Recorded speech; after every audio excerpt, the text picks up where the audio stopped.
माँ, मेरे मायके से कुछ खास मेहमान हमारे इस घर में आने वाले हैं। उनके लिए कमरे के अंदर थोड़ा अच्छा रहने का इंतजाम करना होगा। हमारे परिवार में अभी इतनी तंगी चल रही है और तू अचानक मायके से मेहमान क्यों बुला रही है? उन्हें खिलाएगी क्या, ये तो बता। परिवार में थोड़ी बहुत तंगी तो हो ही सकती है ना माँ, तो क्या इस वजह से अपने लोग घर पर मिलने नहीं आएंगे? ये आप कैसी बातें कर रही हैं? माँ, मेरे मायके से भी कल सुबह के समय मेहमान आने वाले हैं। उनके लिए हमारे इस बड़े कमरे में रहने का थोड़ा इंतजाम करना होगा। देखा ना माँ, जब भी मैं अपने मायके के लोगों के आने की बात करती हूँ तभी आपकी छोटी बहू मेहमान लाने के लिए बेचैन हो उठती है। तुम दोनों अभी मेरी आंखों के सामने से चली जाओ। तुम दोनों की ये रोज रोज की खींचतान मुझे अब जरा भी अच्छी नहीं लग रही है। जो मन में आए करो। तुम बाजार जा रहे हो? आज बाजार से थोड़ी अच्छी और ताजी सब्जियां, बड़ी रोहू मछली और बकरे का मांस ध्यान से खरीद कर लाना। अरे भाग्यवान, हमारी जेब की हालत खराब है। इस घोर तंगी के दिनों में इतना सब महंगा सामान ना खरीदे तो क्या काम नहीं चलेगा? अरे थोड़ी बहुत सब्जी खरीद कर घर लौटता हूँ ना। मेरे मायके से आज मेहमान आ रहे हैं और तुम इस मामूली सामान की बात कर रहे हो। जैसा मैंने कहा वैसा ही करो और ये सारा सामान बाजार से जल्दी खरीद कर लाओ। बड़ी भाभी, आप अपने मायके के लोगों के लिए इतनी लंबी चौड़ी लिस्ट बना रही हो, लेकिन मेरे मेहमानों की बात एक बार भी आपकी जबान पर नहीं आई। मैं भी अब अपनी आंखों से अच्छी तरह देखूंगी कि इस बड़े परिवार में कौन किसके मायके के मेहमान को कितना ज्यादा अच्छा अच्छा खाना बनाकर खिला सकता है। वक्त आने पर बड़ी भाभी, मैं भी आपको अच्छी तरह दिखा दूंगी कि कौन अपने मेहमानों की कितनी ज्यादा देखभाल करता है। आप देख लीजिएगा। सुनिए जी, आप बाजार जाकर थोड़ी अच्छी मछली और सब्जी खरीद कर ले आइए ना। आज दोपहर के समय मेरी प्यारी छोटी बहन कविता हमारे घर मिलने आ रही है। अरे भाग्यवान, तुम हमारे इस घर में मौजूदा हालात के बारे में तो बहुत अच्छी तरह से जानती हो। मेरी अपनी जेब में अभी एक पैसा भी नहीं बचा है। मैं बाजार कैसे जाऊं, कैसे? इस मुश्किल वक्त में अगर आपके पास पैसे नहीं हैं, तो आप माँ के कमरे में जाकर उनसे कुछ पैसे मांग कर ले आइए ना। बहन कितने दिनों बाद आ रही है। अभी इस तंगी के दिनों में माँ से दोबारा पैसे मांगने पर शायद नहीं मिलेंगे। उल्टा डांट खानी पड़ेगी। तुम खुद ही कोई इंतजाम कर लो। आप साली के आने की बात सुनकर भी ऐसे हाथ पर हाथ धरकर बैठे हैं। मैं अब अकेली इतने बड़े हाट बाजार में बिना पैसों के क्या खरीद कर लाऊंगी? अरे मैं तो तुम्हें मना नहीं कर रहा हूँ। पैसे होते तो मैं खुद बाजार जाता। तुम बल्कि घर में रखे हुए चावल से किसी तरह से आज का दिन चला लो। भाई मेरे, तू आखिरकार हमारे इस घर में पहुंच गया। तेरी तबीयत ठीक है ना? रास्ते में तुझे कोई परेशानी या तकलीफ तो नहीं हुई ना? दीदी, तू अभी ये सब हाल चाल पूछना थोड़ा बंद कर। देख दीदी, मुझे भूख लगी है। रास्ते में आते आते इस मामूली पाव रोटी को खाकर मेरा पेट नहीं भरा रे। तू घर आ गया है तो तेरे खाने पीने की कोई कमी नहीं होगी। तू थोड़ा बरामदे की पीढ़ी पर बैठ, मैं तेरे लिए अच्छे खाने का इंतजाम करती हूँ।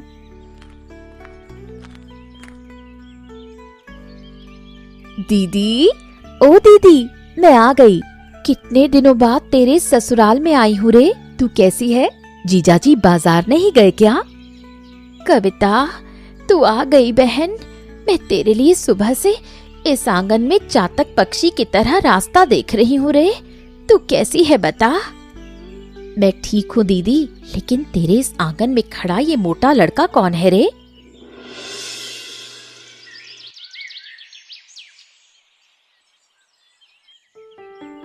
बड़ी बहू, इस तंगी में आज एक ही दिन में इतना अच्छा और महंगा खाना किसके लिए बनाया गया है? इस मांस और मछली का इंतजाम किसने किया? माँ, मैंने तो ये सब कुछ नहीं किया। छोटी बहू ने ये सब अपनी प्यारी बहन के लिए महंगे महंगे खाने का इंतजाम अलग से करवाया है। चाची जी, मेरे लिए जब ये थाली भरकर इतना अच्छा खाना लाया गया है तो मैं और देर न करके खाना शुरू कर देती हूँ। तुम इतनी बदतमीज लड़की हो कविता। मैंने ये खाना किसके लिए इतनी मेहनत से पकाया था और तुम बिना कुछ समझे ही सब मुंह में डाले जा रही हो। बड़ी भाभी, आपने खुद ही तो अभी माँ के सामने कहा कि ये खाना मेरे लिए लाया गया है, इसलिए मैंने खाया। इसके अलावा मैं और कोई बात नहीं सुनना चाहती। आज दोपहर के समय रसोई में जो वाकया हो गया, उसे अगर तुम अपनी आंखों से देखते तो फिर ऐसे शांत होकर नहीं बैठ पाते। फिर तुमने क्या नई मुसीबत खड़ी कर दी? मैं तुम्हें बहुत अच्छी तरह से जानता हूँ। तुम पक्का फिर से उस छोटी बहू के साथ किसी बात की खींचतान में लग गई होगी। क्या क्या मचा रखा है, बताओ। मैं तो सिर्फ छोटी बहू को माँ के सामने थोड़ा फंसाने गई थी, लेकिन वो छोटी बहू की बहन कविता बहुत चालाक लड़की है। वो सारा खाना अकेले ही खा गई। क्यों तुम छोटी बहू को ऐसे फंसाने के लिए जाती हो, ये तो बताओ। नहीं तो तुम दूसरों के लिए जाल बिछाकर उसे मारने गई थी और आज खुद ही अच्छी तरह से उसी जाल में फंस गई हो। तुम अपनी पत्नी का साथ न देकर उल्टा उस छोटी बहू और उसकी बहन की तरफदारी कर रहे हो। मेरा भाई भोंबोल आज दोपहर को अच्छा खाना नहीं खा सका। सुनो, ऐसा है, पहले तुम अपना स्वभाव थोड़ा ठीक करो। छोटी बहू की तरह उसकी बहन कविता तुम्हें हर बार आसानी से छोड़ देगी, ऐसी कोई बात नहीं है। थोड़ा अब संभल कर रहना। छोटी बहू, घर में बहुत तंगी के दिन चल रहे हैं। सब कुछ जानते बूझते तुम आज एक ही दिन में इतना अच्छा और महंगा खाना क्यों पकाने गई, ये तो बताओ। माँ, आप मेरी बात पर थोड़ा भरोसा कीजिए। मैंने तो उन महंगे मांस या मछली का कोई खाना पकाया ही नहीं। मैंने सिर्फ अपनी बहन के लिए मामूली छोटी मछली की सब्जी बनाई थी। तुम अपनी सास के सामने खड़ी होकर फिर से झूठ बोल रही हो छोटी बहू। तुम्हारी अपनी बहन कविता तो मेरी आंखों के सामने ही बैठकर उस थाली के मांस से चावल खा रही थी। कविता को शायद भूख लगी थी, इसलिए वो बड़ी भाभी का पकाकर रखा हुआ खाना बिना समझे ही खाने बैठ गई। माँ, मैं इस खाने के बारे में सचमुच कुछ नहीं जानती। तुम इतना खर्चा करके सारा दोष बड़ी बहू पर मढ़ रही हो। पूरी तरह दूध की धुली बनना चाह रही हो। एक दिन में इतना नुकसान करोगे तो पूरा परिवार एक ही बार में डूब जाएगा। बड़ी भाभी, मुझे आप थोड़ा माफ कर दीजिए ना। आज दोपहर के समय आपके भाई भोंबोल भैया के लिए पकाकर रखे गए उस अच्छे खाने को मेरा इस तरह खाना बिल्कुल ठीक नहीं हुआ। तुम तो बहुत चालाक लड़की हो कविता। अब फिर किस मुंह से मेरे सामने आकर ऐसी मीठी बातें कर रही हो। मेरे भाई को आज अच्छा खाना नसीब नहीं हुआ। मैं असल में आपको सासू माँ की डांट से बचाने के लिए ही सारा खाना खा गई थी, नहीं तो चाची जी सोचती कि आपने ही इतना बड़ा खर्चा किया है। तुमने मेरे भले के लिए ऐसा किया कविता। मैं तो सोच रही थी कि तुम शायद अपनी उस कंजूस दीदी की तरह मुझसे जलन करके सारा खाना अकेले ही खत्म कर गई। मेरी दीदी तो कंजूस है, वो मेरे लिए थोड़े से अच्छे खाने का इंतजाम नहीं कर सकी। आप कितनी अच्छी हैं, अपने भाई के लिए इतनी सारी चीजों का इंतजाम किया। वो तो है ही, मैं अपने भाई के लिए सब कुछ कर सकती हूँ। वैसे मेरा भाई भोंबोल बहुत अच्छा लड़का है, बस खाने का लालच उसका थोड़ा ज्यादा है, बस यही बात है। मैं आज से आपके साथ ही रहूंगी बड़ी भाभी, आपकी सारी बातें मानूंगी। मेरे अपने हिस्से का खाना भी मैं भोंबोल भैया को दे दूंगी। वो लड़का दुबला है, उसे ज्यादा खाना चाहिए। बड़ी भाभी, आप और अपने मन को छोटा करके चिंता मत कीजिए। भोंबोल भैया ने आज थोड़ा ज्यादा अच्छा खाना खाया है ना, इसलिए वो ऐसे फर्श पर लेटकर आराम कर रहे हैं। वो तो दिख ही रहा है कविता, लेकिन वो इस तरह पेट को गुब्बारे की तरह फुलाकर पूरी तरह बेसुध होकर क्यों पड़ा हुआ है? मुझे तो देखकर डर लग रहा है। आप इस तरह मत डरिए बड़ी भाभी, आप बल्कि पास पड़ोस के उन 8-10 लोगों को बुलाकर लाइए, ताकि इन्हें उठाकर अंदर के सोने के कमरे में जाकर छोड़ा जा सके। हाँ, तू बिल्कुल ठीक ही कह रही है कविता। वो अपना शरीर हिला नहीं पा रहा है। मैं जाकर पास के लड़कों को बुलाकर उसे कमरे के अंदर ले जाने का इंतजाम करती हूँ। आप जाइए बड़ी भाभी, भोंबोल भैया सुख और शांति से आज सोएं। ज्यादा खाने से ऐसे थोड़ी थकान आ ही सकती है। अब कमरे के अंदर जाकर आराम करेंगे तो बिल्कुल ठीक हो जाएंगे। अरे बाप रे, अरे मारे, मेरा पेट दर्द के मारे फटा जा रहा है। दे दे, मैं अब एक पल भी ये बर्दाश्त नहीं कर पा रहा, मुझे बचाओ। आई आई ओ यो। मेरे भाई, तू इस तरह मत रो, मेरा दिल कांप रहा है। तुम अभी भी यहाँ इस तरह चुप क्यों खड़े हो? जाकर पास के डॉक्टर बाबू को बुलाकर लाओ ना। अरे तुम इस आधी रात को मुझे कहाँ डॉक्टर ढूंढने के लिए भेज रही हो? अभी बाहर घना अंधेरा है। इस गांव में किसी डॉक्टर को इतनी रात गए बुलाने पर नहीं आ सकेगा भाई। कौन आएगा? मेरा इकलौता भाई पेट के दर्द से ऐसा तड़प रहा है और तुम कह रहे हो डॉक्टर नहीं मिलेगा। अगर तुम अभी नहीं गए और उसका कोई नुकसान हो गया तो मैं जिंदा नहीं बचूंगी। अरे तुम भोंबोल को बस थोड़ी देर इंतजार करने को कहो ना।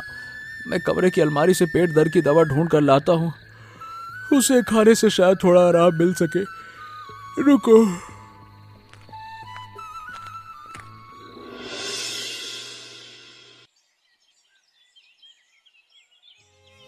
ओरे मेरे सोने जैसे भाई, तुझे इस एक ही रात के अंदर ऐसी क्या बीमारी हो गई है रे?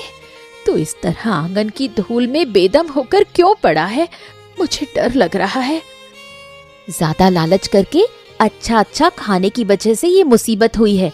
बड़ी भाभी, आप खुद अपने मुंह से अपने भाई से पूछ कर देखिए, क्या वो दोपहर को मांस चावल खाएगा? कविता, तुम सुबह सुबह मेरे भाई को इस हालत में देखकर मुंह छिपाकर हंस रही हो। मैं अच्छी तरह समझ पा रही हूँ, इसके पीछे पक्का तुम्हारी ही कोई चाल है। आपने बिल्कुल ठीक बात पकड़ी है बड़ी भाभी। मैंने ही उसके खाने में पेट खराब करने की दवा मिला दी थी। आप बिना किसी गलती के मेरी बेकसूर दीदी को कल माँ के सामने इस तरह से फंसा रही थी ना। तुम अपनी दीदी के अपमान का बदला लेने के लिए मेरे इस मासूम भाई से बदला ले रही हो कविता। तुम बहुत चतुर और खोटे मन की लड़की हो रे। बड़ी भाभी, मैं सिर्फ आपको और आपके भाई को एक अच्छा सबक सिखाना चाहती थी, ताकि दूसरे को फंसाने से पहले अपने मन के अंदर थोड़ा डर रहे। अभिनय उठाइए। बड़ी बहू, तुम लोग इस भरी दोपहर में सब मिलकर मेरे कमरे के सामने ऐसे कतार लगाकर क्यों खड़े हो रे? और भोंबोल का मुंह ऐसा सूखा हुआ क्यों है? माँ, आप आज इस चतुर लड़की के अन्याय का फैसला कीजिए। इसने मेरे भाई भोंबोल के खाने में जानबूझकर दवा मिलाकर उसका पेट पूरी तरह खराब कर दिया है। वो रात भर सो नहीं सका। कविता, तूने हमारे इस घर में आकर इस तरह की हरकत क्यों की? आप खुद ही बताइए चाची जी। मेरी ये भोली दीदी बिना किसी गलती के क्यों रोज आपसे ऐसी कड़ी डांट सुनेगी? बड़ी भाभी ही तो अपने खाना पकाने का सारा खर्चा दीदी के सर पर मर रही थी। बड़ी बहू, कविता बिल्कुल ठीक कह रही है। पहले तो इतनी तंगी में तुमने अपने मायके से मेहमान बुलाया, ऊपर से अपना खर्चा सारा छोटी बहू के सर मर रही हो। माँ, मैं तो सिर्फ थोड़ा सा मतलब परिवार की भलाई के लिए ही ऐसा, मुझसे बड़ी भूल हो गई माँ। आप इस तरह मुझसे नाराज मत होइए, मुझे माफ कर दीजिए।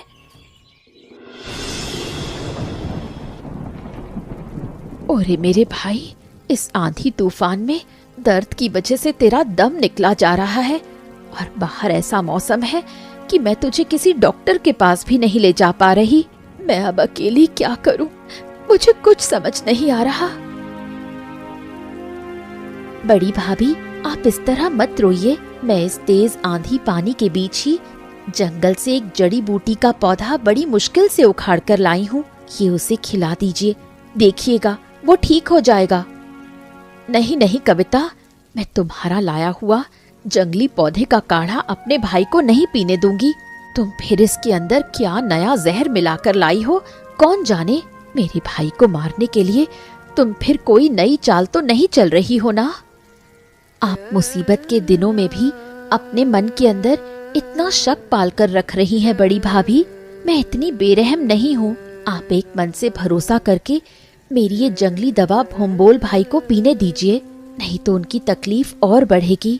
मेरा भाई दर्द से नीला पड़ा जा रहा है। तू अब और देर मत कर कविता, तू अपने ही हाथों से ये दवा उसके मुंह के अंदर डाल दे। भगवान उसकी रक्षा करे, वो ठीक हो जाए तभी मुझे चैन मिलेगा। कविता, तूने ऐसा क्यों किया? तेरी वजह से भोंबोल की कितनी तबीयत खराब हो गई। माँ को पता चला तो वो तुझे जिंदा नहीं छोड़ेंगी। तूने उन्हें सबक सिखाना चाहा, ये मैं अच्छी तरह समझ पा रही हूँ कविता, लेकिन किसी दूसरे के खाने में इस तरह दवा मिला देना क्या अच्छा काम है? तू बिल्कुल चिंता मत कर दीदी, मेरी इस देसी दवा से उनका कोई नुकसान नहीं होगा। अब से बड़ी भाभी तेरे साथ कभी भी कुछ उल्टा सीधा नहीं कर पाएंगी। मेरी छोटी बहन, तूने मेरी खातिर इतना बड़ा खतरा मोल ले लिया, लेकिन आगे से कभी ऐसा काम मत करना बहन। मेरे अंदर डर बैठ गया है।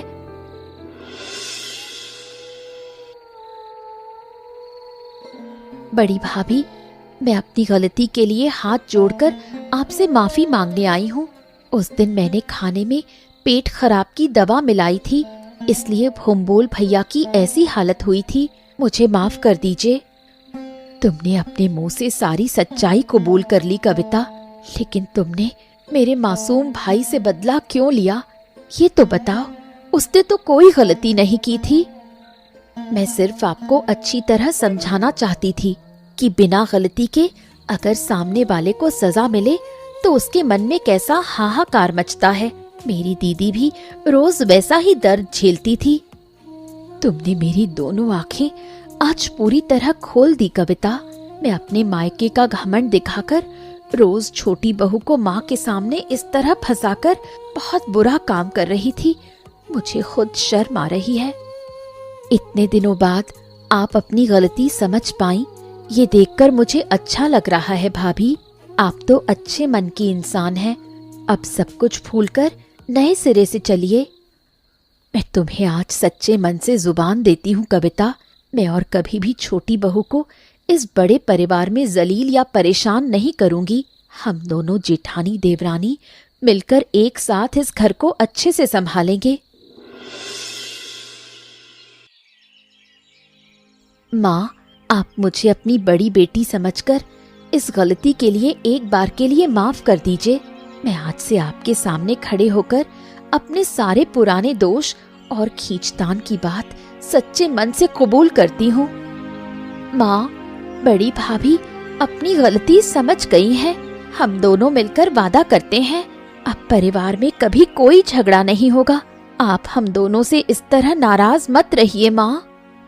तुम दोनों के मुंह से इस तरह की प्यार की बातें सुनकर मेरे दिल को ठंडक मिल रही है। घर में लाख परेशानी हो, लेकिन अगर सब मिलजुल कर रहे तो खुशियां वापस लौट आती हैं।